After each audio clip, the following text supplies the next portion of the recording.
ભગવદ્ ગીતા અધ્યાય 1 શ્લોક 28-31। અર્જુન ઉવાચ દ્રષ્ટવેવં સ્વજनं કૃષ્ણ યુયુત્સું સમુપસ્થિતम् सीदन्ति मम गात्राणि मुखं च परिशुष्यति वेपथुश्च शरीरे मे रोमहर्षश्च जायते गाण्डीवं संसृते हस्तात् त्वक्चैव परिदह्यते न च शक्नोम्यवस्थातुं भ्रमतीव च मे मनः निमित्तानि च पश्यामि विपरीतानि केशव न च श्रेयो अनुपश्यामि हत्वा स्वजनं आहवे। अर्जुन उवाच दृष्ट्वा इमं स्वजनं कृष्ण युयुत्सुं समुपस्थितं सीदन्ति मम गात्राणि मुखं च परिशुष्यति वेपथुः च शरीरे मे रोमहर्ष च जायते। हे कृष्ण, લડવાની ઈચ્છાથી ઉભેલા આ સગાને જોઈ મારા અંગો શિથિલ થાય છે અને મુખ પણ સુકાય છે તથા મારા શરીરમાં કંપ અને રોમાંચ થાય છે।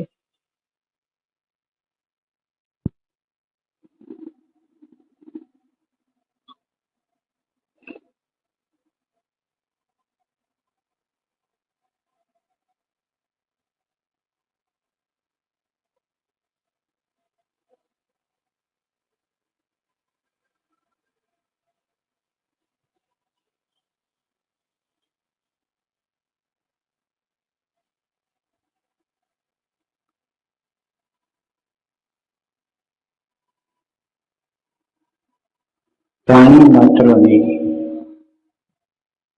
એક સહજ પ્રવૃત્તિ હોય છે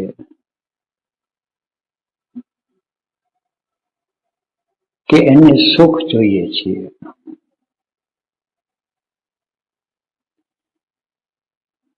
ઝાડ છે,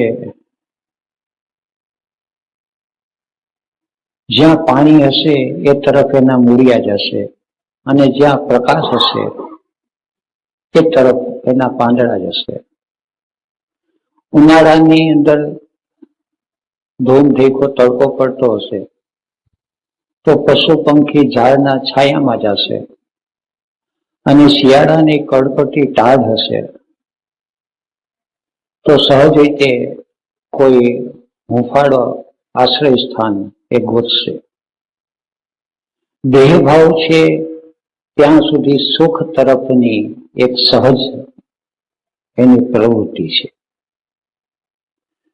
મનુષ્ય દેહ મળ્યા પછી દેહ આવ્યો છે પ્રાણી સૃષ્ટિમાંથી, પશુ સૃષ્ટિમાંથી, એટલે દેહની જરૂરિયાતો, દેહની સુખ સગવડ તરફ સહજ જ આપણું ચિત્ત અને એટેન્શન જાય એ સ્વાભાવિક છે। પણ મનુષ્યના ભીતરની અંદર એક બીજી ઘટના બની અને એ ઘટના એ છે કે મનુષ્ય દેહના ભીતરમાં ચિદ અંશનું અવતરણ થયું અને ચિદ અંશ છે એ સુખ દુઃખથી પર છે, એ સદા આનંદની અવસ્થામાં છે, એનું સ્ટેટ ઓફ બીંગ આનંદમય છે।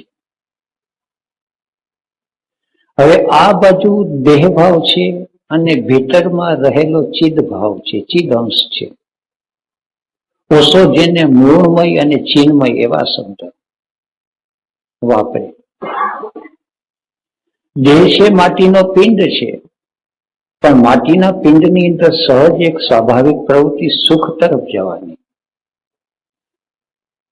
અને જે ચિન્મય સત્તા છે એ તો એનું સ્વરૂપ જ આનંદનું છે, અને આપણું જે હોવાપણું છે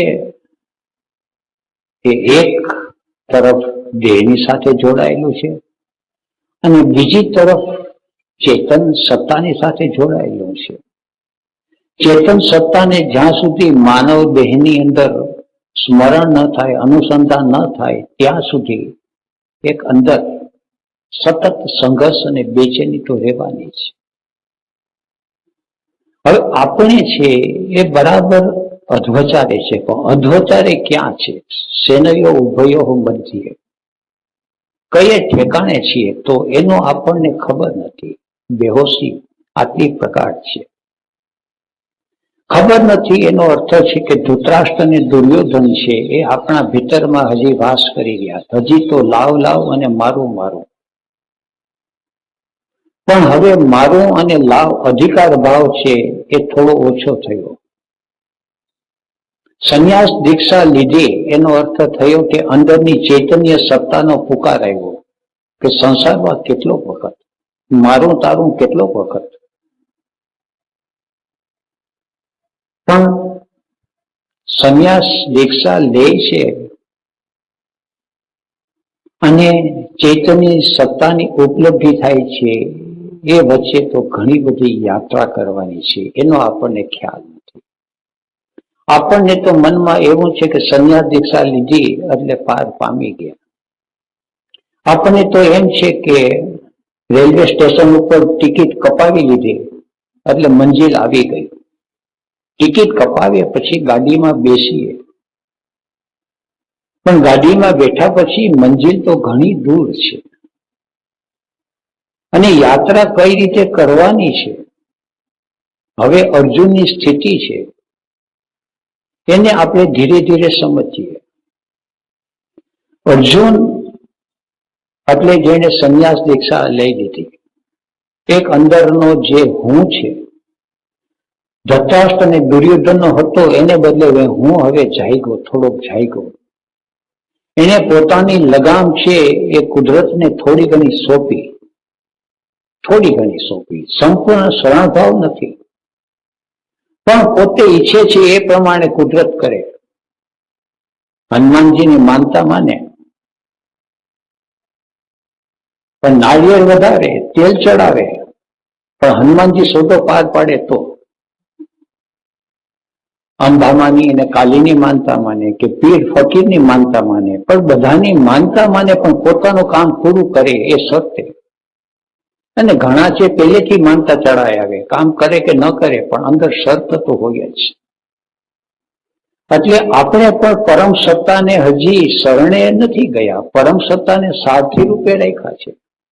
અર્જુનની સત્તા અંદર પ્રગટ થઈ, પણ અર્જુનની સત્તા પ્રગટ થઈ. અર્જુન એટલે સરળ ચિત્ત, રિસેપ્ટિવ ચિત્ત, એક અંદર ગ્રહણ કરનારું ચિત્ત, છતાં પણ એ ચિત્ત છે એ શુદ્ધ ચિત્ત નથી. સરળ ચિત્ત અને શુદ્ધ ચિત્ત એ બે વચ્ચે જબરજસ્ત ફેર છે. આપણા બધાના ચિત્તની અંદર સરળતા આવી ગઈ, પણ ચિત્તની અંદર શુદ્ધતા નથી આવી. અને આ જે વસ્તુ છે એ અંદર ઓળખાવી જોઈએ. ચિત્તની શુદ્ધતાનો અર્થ કે આપણું ચિત્ત છે હજી મારું તારું કરે છે, હજી આપણું ચિત્ત દેહભાવમાં અટકું છે, દેહને સુખ દેવાનું છે, દેહને દુઃખી કરવાનું નથી. પણ પહેલા પોતાના દેહને જ સુખ દેવું છે.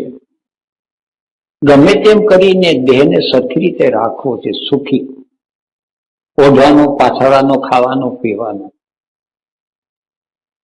અને બીજાનું ગમે તેમ થાય પણ પોતાનું જ કરી લેવું છે. આવો અધિકાર ભાવ છે તો સમજવું કે હજી ચિત્તની અંદર શુદ્ધતા નથી આવી. એક સહજ પશુનો સ્વભાવ છે, જમવાનું હોય તો પશુ છે બીજાને માથું મારીને પેલા પોતાનો કોળિયો ખાઈ લે. આપણી અંદર પણ એવું છે કે માથું મારીને પેલા આપણું પેટ ભરી લેવું છે? તો હજી યાત્રા ઘણી લાંબી છે. બીજા ખાઈ પી લે અને પછી વૈધું ઘટ્યું છે એ આપણા પેટ ભરવાનું છે, પણ પેલા બીજા ધરાઈ જાય પછી આવી ભાવદશા છે. તો આવી ભાવદશા છે તો સમજવું કે ચિત્તની શુદ્ધતાની શરૂઆત થાય. અને ચિત્તની શુદ્ધતાની શરૂઆત તો શેરિંગથી થાય છે, દેવાથી થાય છે. આપણે કેટલું લૂંટાવી શકીએ છીએ? આપણે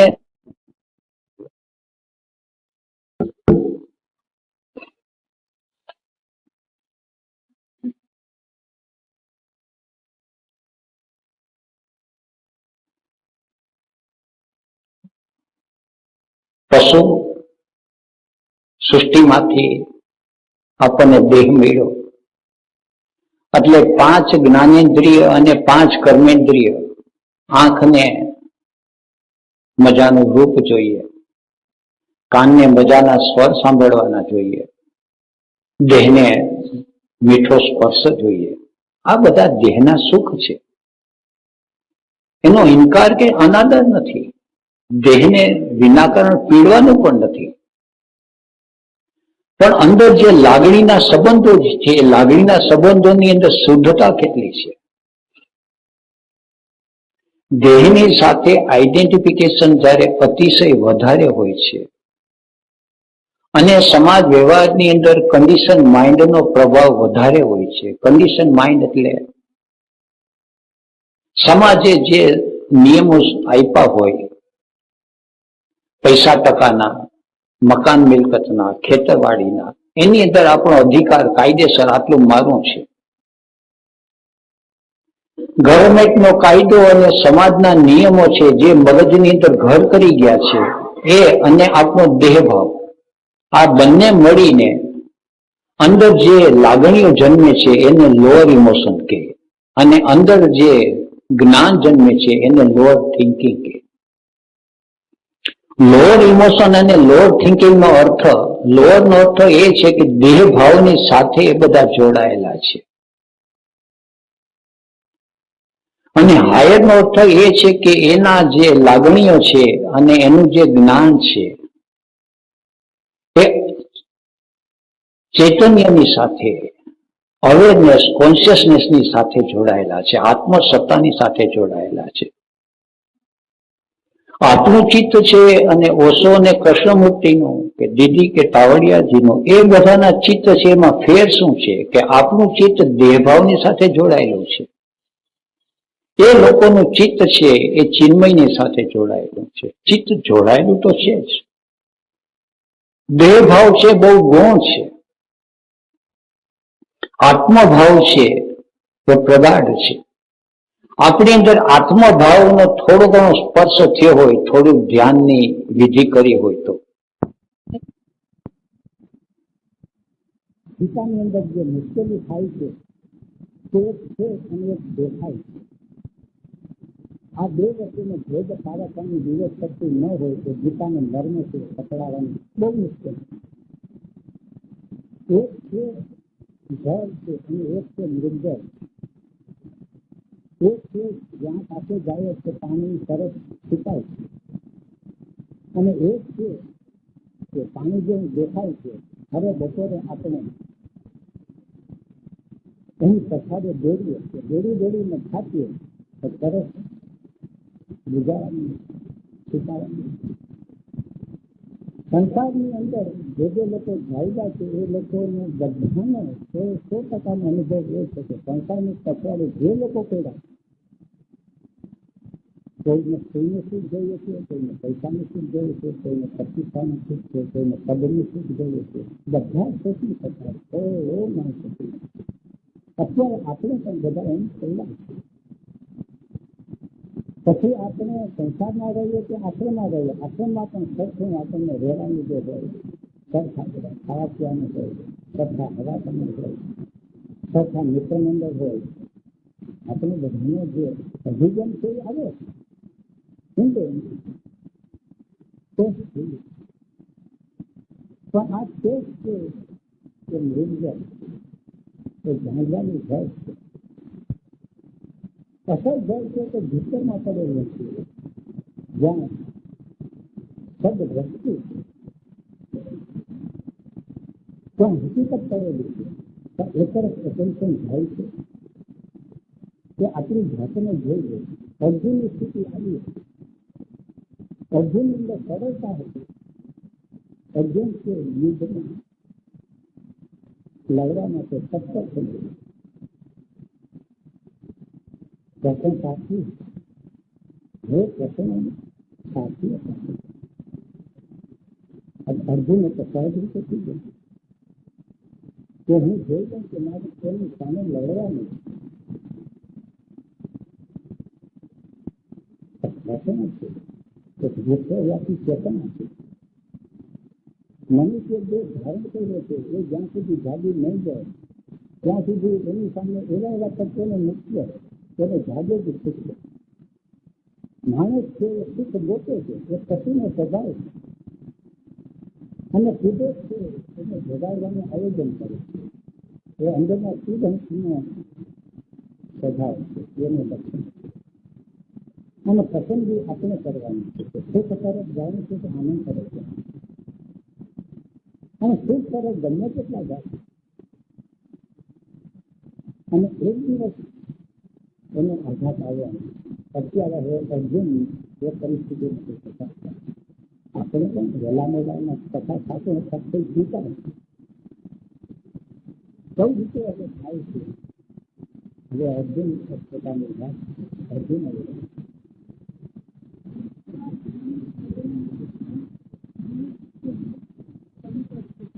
વસ્વા ઉન્નમ સ્વજનમ કૃષ્ણ ગુરુત્વમ સમપસ્થિતમ. આ મારા સ્વજનોને લડવા ઉભેલા જોઈ પછી એને કીધું કે તે જોઈ શક્ય જોવાનું તો કીધું. કારણ અર્જુન છે એ ઇમ્પાર્શિયલ ઓબ્ઝર્વેશન નથી કરી શકતું. ઇમ્પાર્શિયલ ઓબ્ઝર્વેશન એટલે આપણને કોઈ પસંદ નથી બોધું આપણને ખબર હોય અને આપણી સેલ જેને જોઈએ કે આપણે જોઈએ છીએ ને આપણે તો દાદીઓ શક્તિને જમીને શકીએ તો એવું નથી. આપણું ઓબ્ઝર્વેશન ઇમ્પાર્શિયલ હોય જ નહીં. ભાગ દેશથી ભરેલું વ્યવસ્થા જેવી આપણને અંદર આવે તો તારા લોકોને સમજાતું છે આ તો સાત આવે છે. ઇમ્પાર્શિયલ ઓબ્ઝર્વેશન અને ઇમ્પાર્શિયલ દર્શન એ સિસ્ટમ આપતું નથી. વ્યવસ્થા જુદી લાગશે. જો આંગણે કોઈ આવ્યો છે તો અતિથિ છે તો પાછળ થાય આ મારે સગો બને છે. આ તો દોસ્તા છે આપણા ગામનો છે અને ઓલો છે તો પાછળ ગામનો પાક છે સગા દાદાને બીજા તો એ પાછળ નથી. વ્યવસ્થા જુદી રાખે છે. અમુક પોતાની વ્યવસ્થા છે તો આ પોતાના વ્યવસ્થા છે જાણીને લોકોને આપેલી આ પોતાની વ્યવસ્થા નથી. એ જુદી છે અંદર ભાગ પ્રવેશ કેટલી છે એ અંદર પોતાની જરૂર છે. અર્જુન તો લડવા તૈયાર થશે. અત્યાર સુધી અર્જુન જેની સામે લડ્યો છે એ એને અનલાઇકિંગ ડિસલાઇકિંગ જે બધી ફિનોમિના હતી એની સામે લડ્યો છે અને એની સામે યુદ્ધ કરી કરીએ દુર્યોધનને નતા કરી સાથે તો ભીષ્મને બન્યા બેઠા પણ એના પ્રત્યે બધાને જોર હતું ધ્યાન છે. એની પાસે તો શસ્ત્રાસ્ત્ર વિદ્યાર્થી હતી.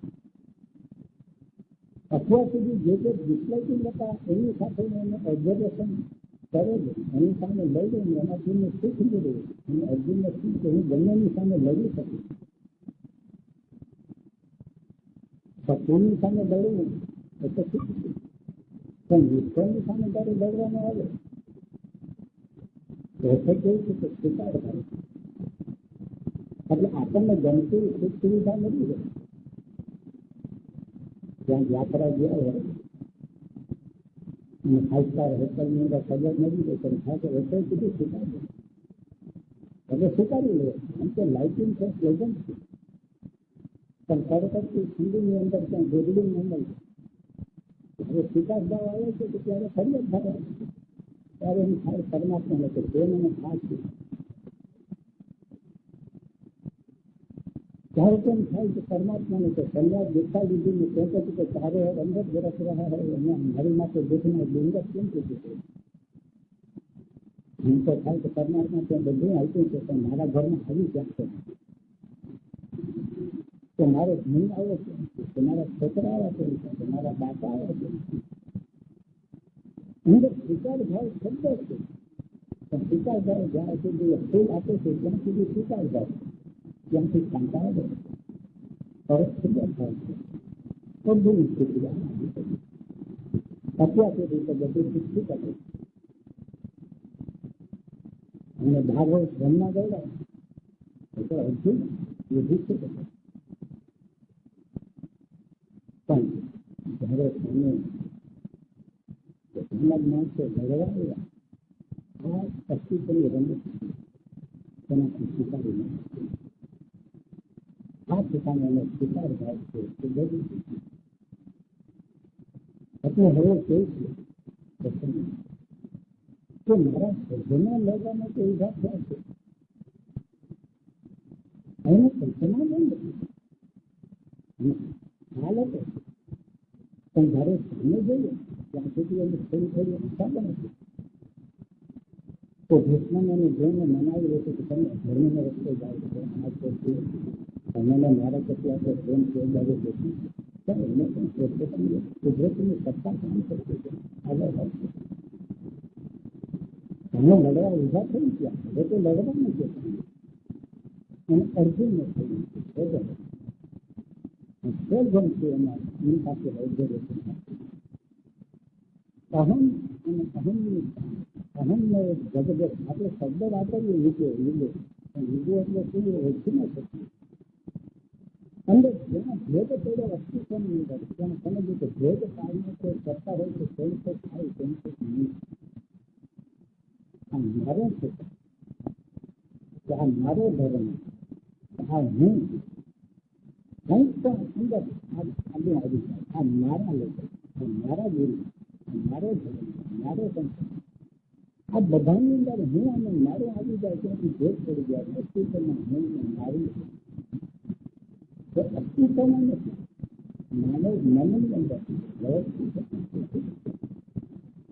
પછી ઓછો હોય કે પસંદગી હોય કે બીજી હોય એ બધાની એક વાત કરે. સેન્સ ઓફ થાય એની અંદર સેન્સ ઓફ વ્યૂ હોય આપણી અંદર કેટલી ઓગળી ન ઓગળી હોય તો હજી શીખની શુદ્ધ કરવાની ઘણી જગ્યા અહંકાર છે એને શુદ્ધ કરવાની ઘણી આદત છે.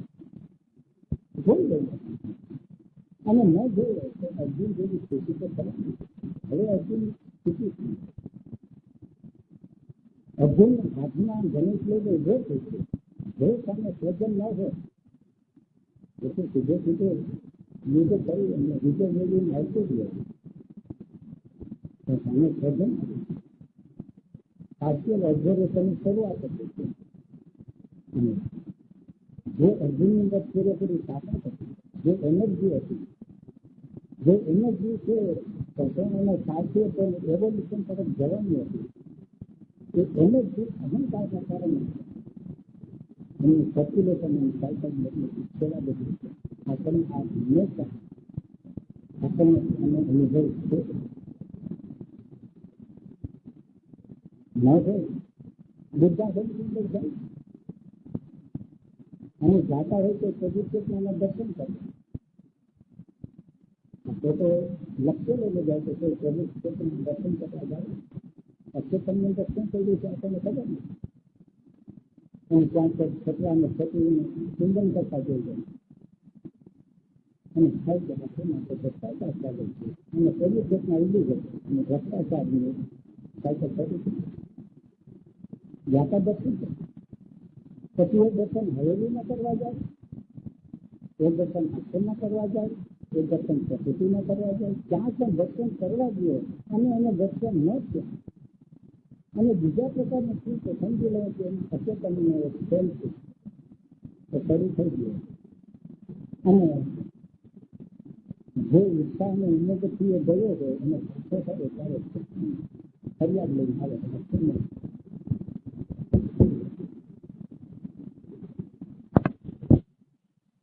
અત્યારે હવેલીમાં અને મઠો અને આશ્રમમાં કાંઈ નથી. આ લોકોને દરેક ઠેકાણે વેશ્યાગૃહોમાં જાય તો ત્યાં પરમાત્મા દેખાય, અને આપણે મંદિરમાં જાય ત્યાં ભ્રષ્ટાચાર દેખાય. પછી આ લોકો કે બહાર તો જે છે એ છે, જે કંઈ પડ્યું છે આપણા ભીતરમાં પડ્યું છે, આપણને શું દેખાય છે એ આપણે જોશું. અત્યારે આપણી અંદર સેલ્ફ ઇમેજ એવી હોય કે હું જે જોઉં છું એ તો સત્ય જ જોઉં છું, બહાર જે દેખાય છે એવું છે એ માટે દેખાય છે. આ ઠેકાણે માર ખાઈ જાય. પણ આપણે ગમે તેટલી સેલ્ફ ઇમેજ કરીએ, અર્જુન પોતાની જાતને કંઈ ને કંઈ માનતો હતો, તો સામે પરિસ્થિતિ આવી પડી, કૃષ્ણે છે એની સામે મૂકી દીધા દ્રોણ અને ભીષ્મને, અને એને જોઈ અને અર્જુન આ ગાત્ર છે એની શું શું પરિણામ આવ્યું એ પછી એક આવે છે. દ્રષ્ટવા ઇમં સ્વજનમ કૃષ્ણ યુયુત્સમ સમુપસ્થિતમ. દ્રષ્ટવા ઇમં સ્વજનમ કૃષ્ણ યુયુત્સમ સમુપસ્થિતમ. મારા સ્વજન છે એ મારી સામે આવી જશે, આવી તો કલ્પના નથી. આને જોઈને હવે શું થાય છે? સિદંતી મમ ગાત્રાણી મુખમ ચ પરિશુષ્યતિ. સિદંતી મમ ગાત્રાણી મુખમ ચ પરિશુષ્યતિ. મારા ગાત્રો છે એ ઢીલા પડી જાય છે અને મારું મોઢું છે એ સુકાવા માંડ્યું છે. હવે એક પછી એક ઇન્વોલ્યુશન આનો ઘેરો છે કે અવનતિ જ્યારે થાય છે ત્યારે એનો ઓક્ટેવ તરત જ પૂરો થઈ જાય છે સંપૂર્ણ. એટલી ઝડપથી આખી ક્રિયા થાય છે. પણ જે લોકોએ આનું ઓબ્ઝર્વેશન કર્યું છે એ લોકોએ એક એક અંગને એનો વિસ્તારથી વર્ણન કર્યું છે. પેલા સમજીએ. સિદંતી મમ ગાત્રાણી મુખમ છે પરિશુષ્યતિ. મારા ગાત્રો ઢીલા પડી જાય છે, મારું મોઢું સુકાય છે. વેપતુઃ ચ શરીરે મે. વેપતુશ્ચ શરીરે મેં. શરીરની અંદર કંપ શરૂઆત થઈ ગઈ અને રોમ હસસ જાયતે, અને રૂવાડા છે એ ઉભા થઈ ગયા. ગાંડીવમ સ્રંસતે હસ્તાત ત્વક્ એવ પરિદહ્યતે. ગાંડીવ સંસસે. મારા હાથમાંથી ગાંડીવ છે એ સરી જાય છે અને મારી ચામડી છે એની અંદર બળતરા પડી છે. ન ચ શક્નોમિ અવસ્થાતુમ ભ્રમતિ ઇવ ચ મે મનઃ. હવે ઉભો રહેવાને હું સમર્થ નથી અને મારું મન છે એ ભમવા માંડ્યું છે. ડોક્ટરને કહીએ તો આ કે લો બીપીના કે હાઈ બીપીના સિમ્ટમ છે. આપણને આવા સિમ્ટમ થાય છે. પણ અર્જુને જયારે આ થાય છે અને આ થવાનું કારણ એને જે ઇમ્પ્રેશન પડી, જે કન્ડિશન માઇન્ડ હતી અને જે ઇમ્પ્રેશનની એને અપેક્ષા રાખી હતી એના કરતા જુદા પ્રકારની ઇમ્પ્રેશન આવી. એને એમ હતું કે સામે દુર્યોધન કે દુશાસન લડવા આવશે અને સીધું એને ટંકાર કરી અને કરીશ, ત્યાં સામે ભીષ્મ અને દ્રોણ આવ્યા. એની અપેક્ષા કંઈક હતી અને કુદરત એની સામે કંઈક ઉભું રાખ્યું. સંન્યાસીને થાય કે આશ્રમમાં જશું એટલે આપણે એકદમ આવકાર મળશે અને બધા નાચવા મળશે, અને અહીંયા આશ્રમમાં જાય ત્યાં તો આવકાર તો ઠીક, કોઈ મોઢું જોવા માટે કોઈ તૈયાર ન થાય અને સામેથી કે શું આવ્યા છે. અને ત્યારે તો એમાં આખું ઇમ્પ્રેશન ફૂડ છે તદ્દન ચેન્જ થઈ જાય, અંદર નેગેટિવિટી આવી જાય. અર્જુનને આવી સ્થિતિ થઈ. ધાર્યું તો કંઈક અને નીકળ્યું કંઈક, અને કુદરતનો આ ખેલ છે.